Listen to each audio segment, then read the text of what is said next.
Welcome to part 2 of the video on Daulatabad Fort. In part 1, we have covered the history of the fort.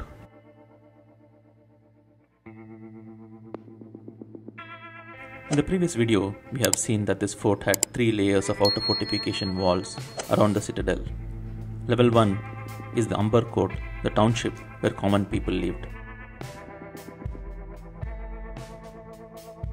Level 2 is the Maha Court. The ticketing area is located at the entrance of the Maha Court, and we start our visit from there. 2 huge wooden doors guard the entrance of the Maha Court. The 2 doors are studded and spiked to protect against forcible entry using elephants.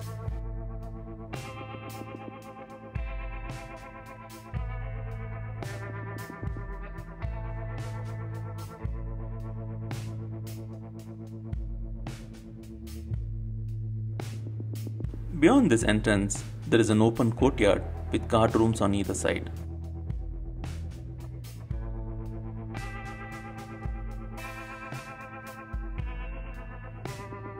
Now these guard rooms have been converted to an exhibition area for guns. A few old cannons mounted on carriages are kept in these guard rooms as exhibits.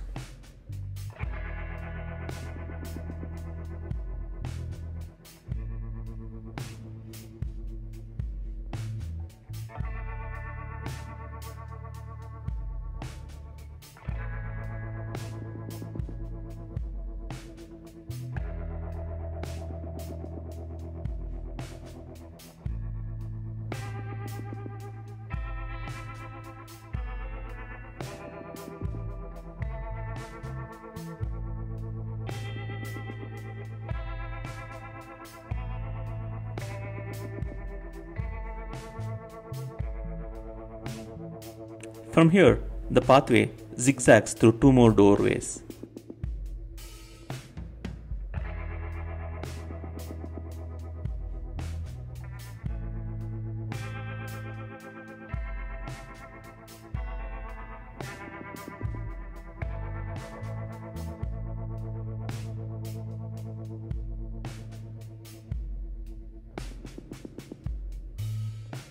After this, there is a straight pathway to the next fortification wall, the Kala Court. At the beginning of this pathway, you can see remains of places of worship.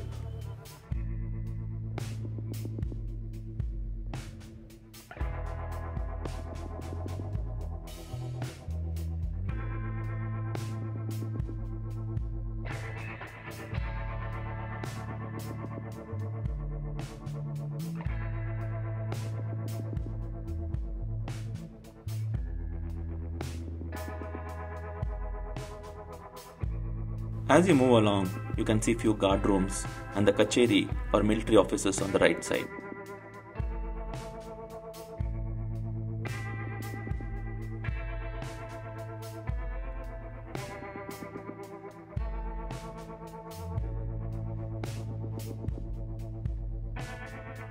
As we progress along this path, around 20 meters before the tower Chand Minar, on the left side of the pathway, there is a water tank named as Hathi House. It is approximately 115 feet into 115 feet square water tank. Immediately beyond the Hathi House, on the left side, there is the Bharat Mata temple.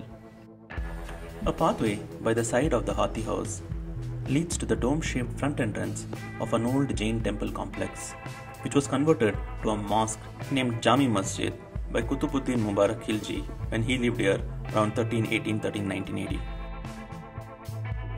When you enter this complex, there is an open courtyard which was used as an Eidgah and galleries on the sides and the front. The galleries or the mandap of the temple was destroyed and only the stumps of the pillars of these galleries remain.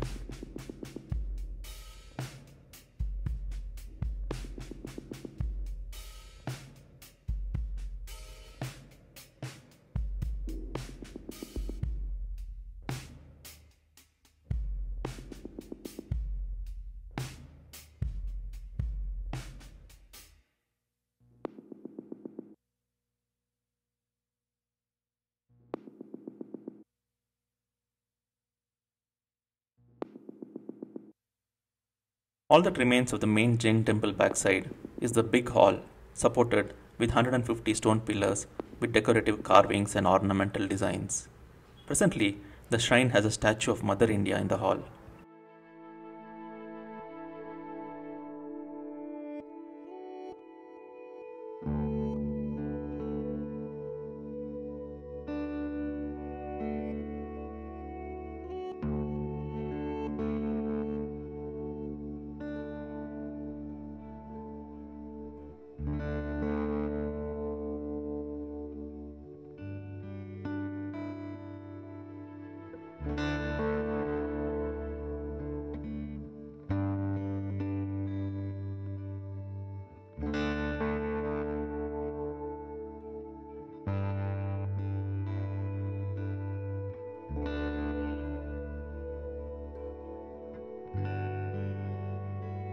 Opposite to the Bharat Mata temple, on the right side of the pathway, you will see the Chand Minar. It is a circular tower rising to a height of 210 feet and was erected by Alauddin Bahmani II around 1435 AD. It has 4 stories that are separated by 3 circular balconies or viewing galleries. The lower gallery has curved brackets with balustrades all around. These were actually plundered from the destroyed Hindu temples at the site. On the Minar, you can see very few Persian tiles of diamond shape in lapis lazuli color. Previously, the Minar was highly decorated with these blue tiles. The basement of this tower is rectangular and has a mosque on one side and a nakar khana or a drum hall on the other side.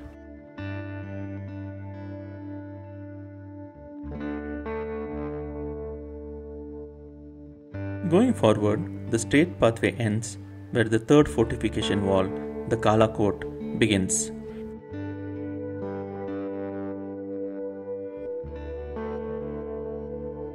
On the right side of the gateway of the Kala Court, there is a ruined Hemadpanthi temple. The Hemadpanthi temple has been built with blocks of stones and has a flat roof. The hall inside has multiple pillars with ornamental carvings. No deity or sanctum is visible. On the walls, there is evidence that it was used as a mosque during later times.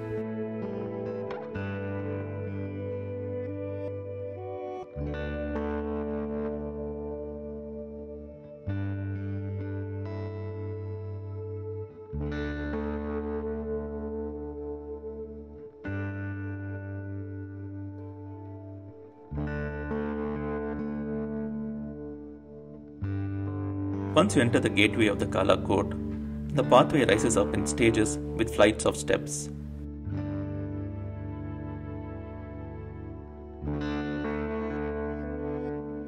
It zigzags through 3 doorways, one behind the other at right angles.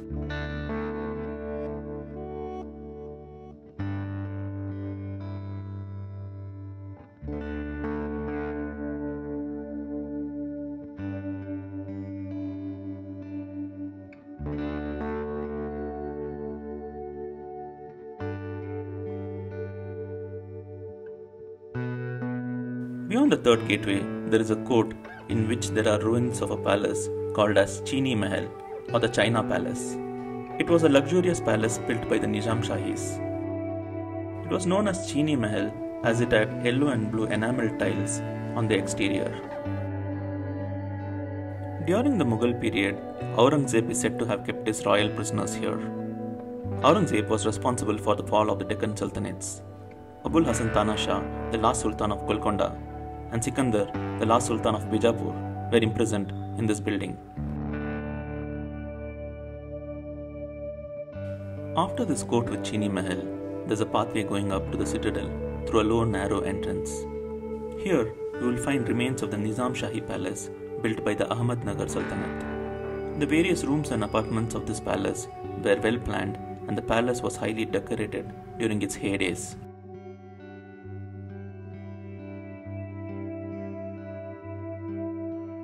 Opposite to the ruins of the Nizam Shahi Palace, you will see a round bastion. On top of this bastion, a cannon is mounted, now named as the Maindar Top or the ramset cannon, because the cascable of the cannon is shaped like a ram's head. The cannon bears an inscription which mentions its original name as Kilashikan Top, meaning the fort breaker cannon. There are two other inscriptions on it. One mentions its maker, Muhammad Hassan Amale Arab. The other mentions Emperor Aurangzeb with his title. The cannon had a long projectile range and was made with a special alloy that could resist heat. It could be rotated on a pivot to target enemies coming from different directions. It is said that the Daulatabad Fort had 288 cannons mounted at various vantage points. The other popular named cannons include the Kala Pahad and the Durge Top on the top. The Mughals widely used cannons as part of their artillery, both for defense and attack.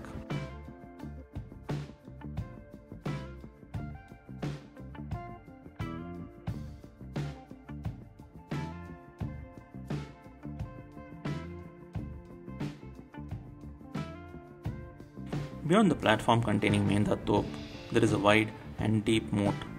When the Bahmanis got the fort, they increased the defenses of the fort by various measures. They dug a moat at the base of the hill on which the citadel stood. It was 30 feet wide and 50 feet deep. There are two bridges over this moat. One is a modern-day iron bridge built for the tourists.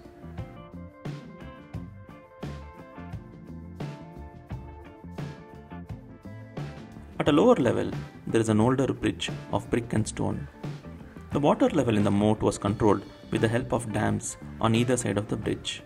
When there was an enemy attack, water was released from one of the dams to submerge the bridge. The moat also had crocodiles to deter the enemy from swimming across. Beyond the moat is the citadel, which is built on top of a 183 meters high granite hill. The Bahmanis cleaved away the lower 43 meters of the hill and made it to a smooth perpendicular escarpment.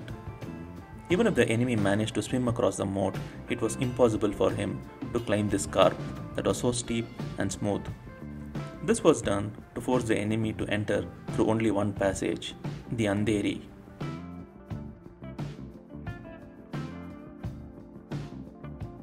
If an enemy soldier managed to cross the moat, what awaited him was even more dangerous. A dark labyrinthine passage called Andheri, meaning darkness.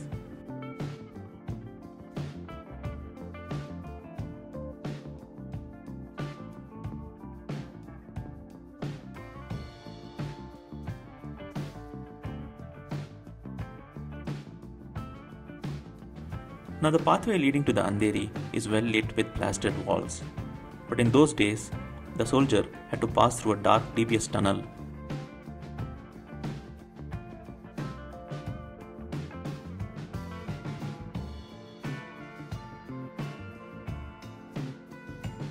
As soon as the head of the enemy soldier would come out of this opening, the guarding soldiers would strike his head and throw him through a second hole nearby. They would fall into the moat below where hungry crocodiles were waiting for food.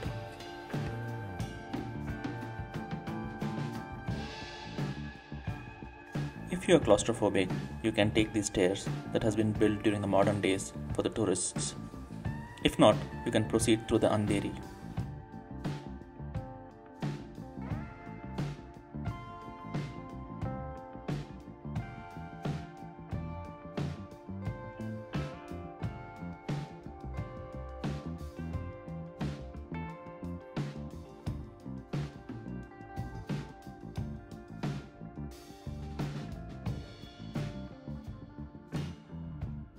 The dark tunnel of Andheri ascends rapidly and tortuously.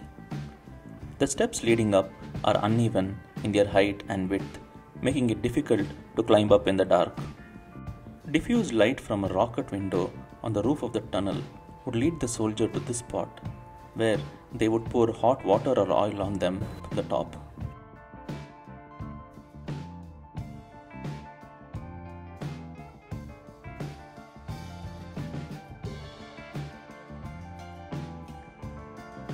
Beyond this spot, the pathway would be pitch dark and the enemy can completely get lost. The side walls of this passage had many hideout chambers at vantage points for the defending guards to strike the enemy soldier who is grappling in the dark.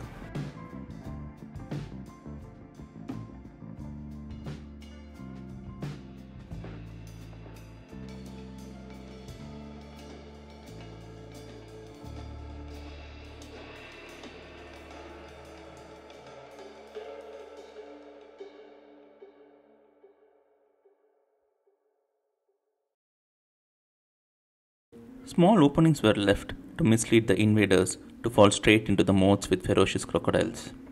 This window, now covered with grills, was actually a trap for the enemy soldiers. They would smoke the tunnel and the enemy soldier would run and exit from this window. If they passed this window, they would tumble down the slope into the moat below.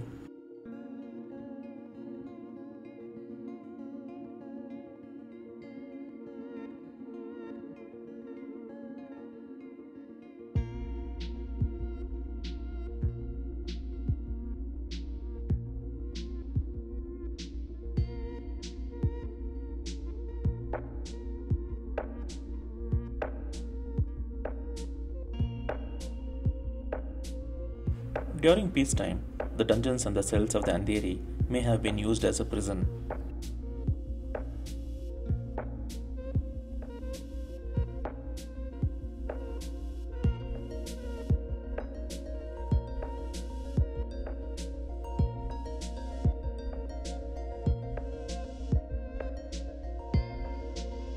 After emerging out from the Andheri, a long flight of steps takes the visitor to an arched gate.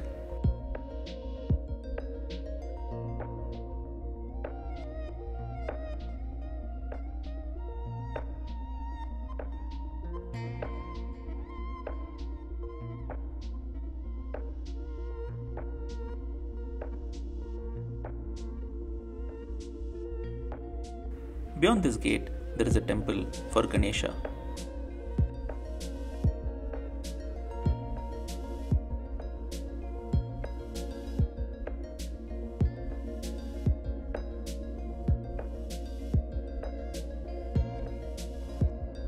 Further up is a palatial building known as the Baradari, which was built during the times of Shah Jahan.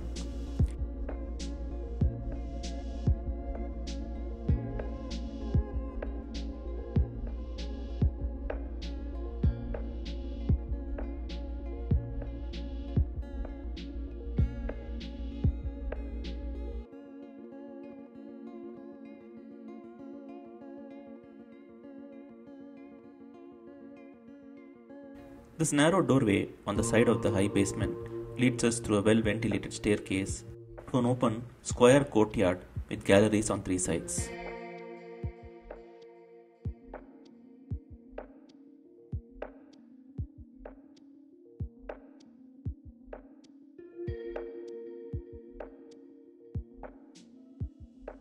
The east gallery is octagonal with attached external balcony providing excellent views of the plains and the fortifications below.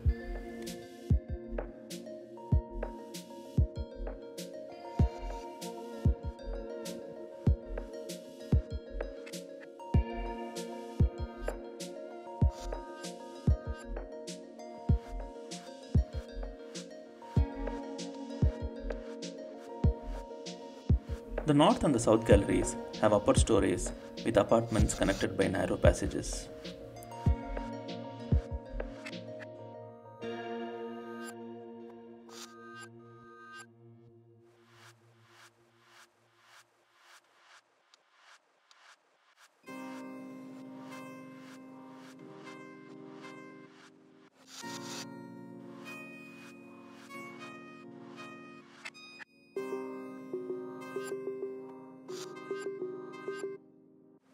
From the exit of the south gallery of Baradari, a flight of steps will take us to the Bijli gate.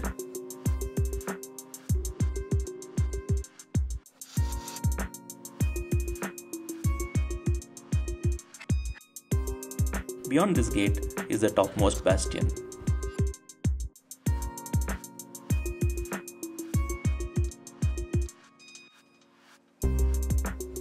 Just below the highest bastion, there is a rock-cut cave that was used by a sannyasi, Janardana Swami.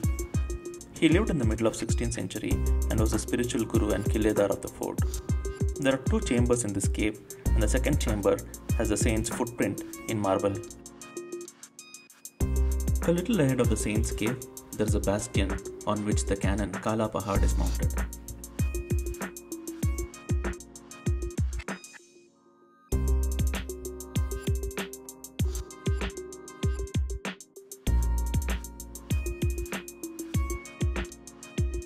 On the peak of the hill is the Acropolis, known as the Bala Court or Bala Hisar. It was built during the second half of the 17th century when Aurangzeb was resident in Daulatabad. It had a semicircular rock-cut moat as defense. The battlemented walls of the citadel are topped by a bastion. On top of this round bastion, there is a long cannon, now named as Sri Durge.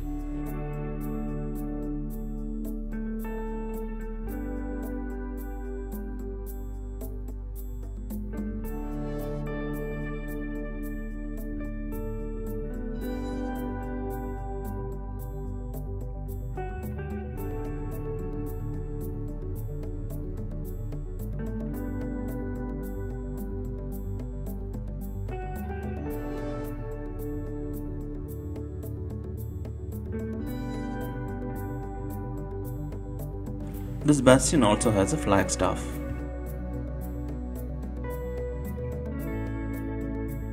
Daulatabad was considered impregnable because of the various defense strategies it employed.